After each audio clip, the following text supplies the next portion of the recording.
Hi, I'm Scott. For 2 years, I could barely walk across a room without crippling pain. I was convinced that I would never get better. Every day of that first year was a struggle just to walk. Every day was a desperate effort to find some new drug to try or a new physician who could help or find help online. By year 2, the answer had already landed in my lap, but I was so conditioned to distrust anything that didn't come from conventional medical care that I let it sit on my bookshelf for months. But now I've been pain-free for 15 years. I play badminton a few times a week, and I walk miles every day without a second thought. And I did all of that without surgery or drugs. I had been laid off from a job that I loved about a year earlier.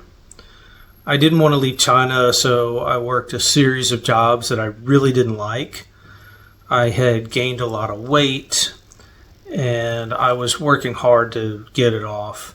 I was at a really pessimistic stage in my life. And then I watched on the news as Hurricane Katrina hit New Orleans. It was heartbreaking to watch. My pain started while all of that was still playing out. It started off mild, but got progressively worse over the course of a week.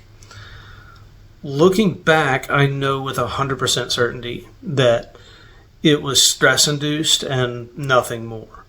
My problem was testicular pain that got a different diagnosis from every doctor I saw. The first doctor thought it was a bacterial infection, and he put me on a round of antibiotics. When that failed, I saw other doctors and got different diagnoses, like epididymitis and varicocele. That was the beginning of me doing online research into those conditions and any other possibilities. 6 months in, I got half a dozen different diagnoses, including neuropathic pain. Some doctors suggested surgery, and I tried a wild number of different meds. None of them worked. My trip down the internet rabbit hole of medical research for every possible cause and treatment and outcome filled my days and nights. I was anxious, fearful, and so desperate for a cure. And the more focused I got on that pain, the worse it seemed to get. I slept with a thick pillow between my legs. I walked as little as possible and only when necessary. Every day when I woke up, my first thought was, what are things going to be like down there today? And then throughout the day, there was the constant checking, because as long as I was sitting, there wasn't usually a problem. All this protection and checking reinforced pain by reinforcing fears. I was working from home at the time, which made it difficult for me to avoid letting my mind wander and catastrophize. The fear of this is forever was relentless, and I really thought I'd essentially be crippled for the rest of my life. That fear was amplified every time a doctor didn't have a plausible answer or solution for my problem. Can you even imagine the loneliness that comes with being up at 2 a.m. reading a story written by a guy with symptoms similar to my own, who eventually discovered that he had testicular cancer and he had to have one removed, and then later he had to go have the other one removed? And then reading about how it ruined his relationships and his outlook. It sucks. And there is no shortage of those kind of stories online. It fed this morbid curiosity for answers to every what-if question I had. It kept me pessimistic and focused on my pain. Around 10 months in, the answer, which was a book, landed in my lap. The book was Dr. John Sarno's The Mind-Body Prescription, which I have here. I got it after I stumbled on a blog written by a girl who had had terrible trouble with repetitive stress injury and claimed it was completely cured after she read that book. Sarno argues that many forms of chronic pain aren't caused by structural problems. Instead, the brain can generate real pain as a distraction from repressed emotions. I thought, that's interesting, but my pain's real. So that book sat on a shelf for 6 months, and I continued to do everything I had been doing, and I didn't get any better. About 16 months in, a doctor prescribed me prednisone. I'd never had it before, and I was stunned to find that within a day, my pain was gone. 2 weeks went by with no pain. I got confident enough that I went on my first vacation in years. 1 week into that trip, the prednisone stopped working. I had to cut short my trip and fly back home. I was really upset. I remember on the flight back thinking about that book and thinking, I'd better go back and take a look at that book again. It was the smartest decision I've ever made. I had already ruled out any serious and life-threatening conditions as causes, which the book, The Mind-Body Prescription by Dr. John Sarno, emphasizes must be done before beginning the process that he lays out. That didn't fix anything directly, but it did make it easier for me to believe the pain wasn't dangerous, because it took away that what if it's something serious loop that I had been running in my head for months. Only then could I take a serious second look at the Mind-Body Prescription and consider that it might actually apply to me. Reading it again was one thing. Believing it was about my pain was something else entirely. Sarno makes a strong case that the brain can create real pain in response to repressed emotion. But accepting that idea in the abstract is very different from saying, that's what's happening in me. Trusting his recovery process was the hardest and probably the most rewarding part. He recommends that his patients journal to uncover repressed emotions, primarily rage, that we're unaware of, both past and present. For me, that involved quite a bit of brainstorming, and it uncovered some surprising things. It wasn't easy work, but doing it paid off big time. Dr. Sarno emphasized the importance of believing that if pain is a TMS symptom, you aren't at risk of damage by resuming normal activities. And as long as you fear that pain, it'll stick around. So I had to believe that I wouldn't break anything by doing the things I had been doing before, and I had to lose that fear. That meant walking even when it hurt. So I talked to my brain when I walked. I know what this is. I know what you're doing. There's nothing physically wrong with me, and I'm not afraid anymore.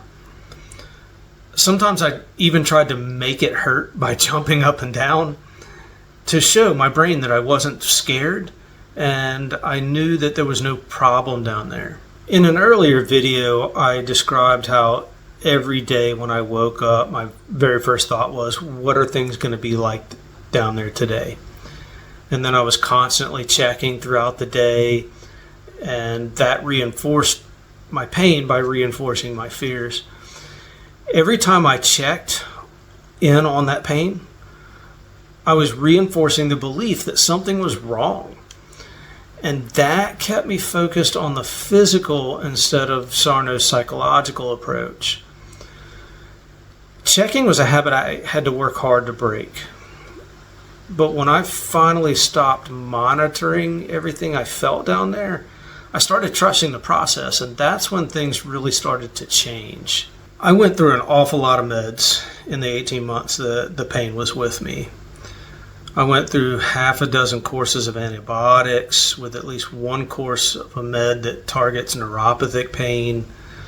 I took tramadol and several other painkillers, none of which were effective for more than a day or two. And some had side effects like nausea that made them not even worth continuing. I even tried a lot of Chinese traditional medicine approaches, including 2 weeks of this really disgusting concoction that I had to boil that included dried orange peel and turtle shells that made me want to vomit every time I had to do it, which was 3 times a day I had to drink it. As long as I kept trying to fix things with meds, I was still reinforcing the idea that my pain was physical and needed a cure, which kept me focused on that pain instead of Sarno's psychological approach. So I stopped. So in previous shorts, I described how I focused on the psychological rather than the physical by journaling to uncover repressed emotions, by losing fear of the pain, by walking in spite of it and talking to my brain, and by stopping all other medical treatments. It only took about 3 weeks of doing all of that to go from can't walk across a room to 95% pain-free. Within a month, I was at 100%.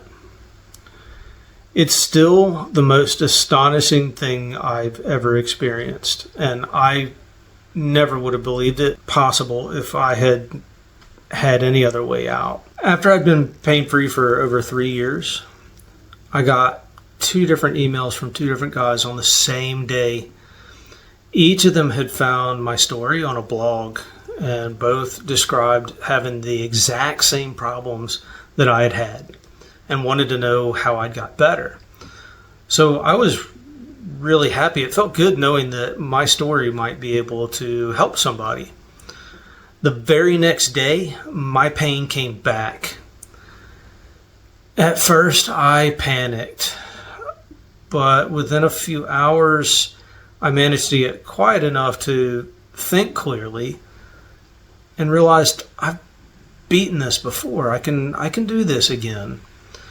It took about a month, but it worked again. For a long time, I believed I'd never walk without pain again. But I've been doing it for 18 years now, aside from that 1 month. That recovery didn't just end my pain. It changed how I respond to anything physical that worries me. I still get checked when something hurts, but I don't catastrophize, most of the time anyway.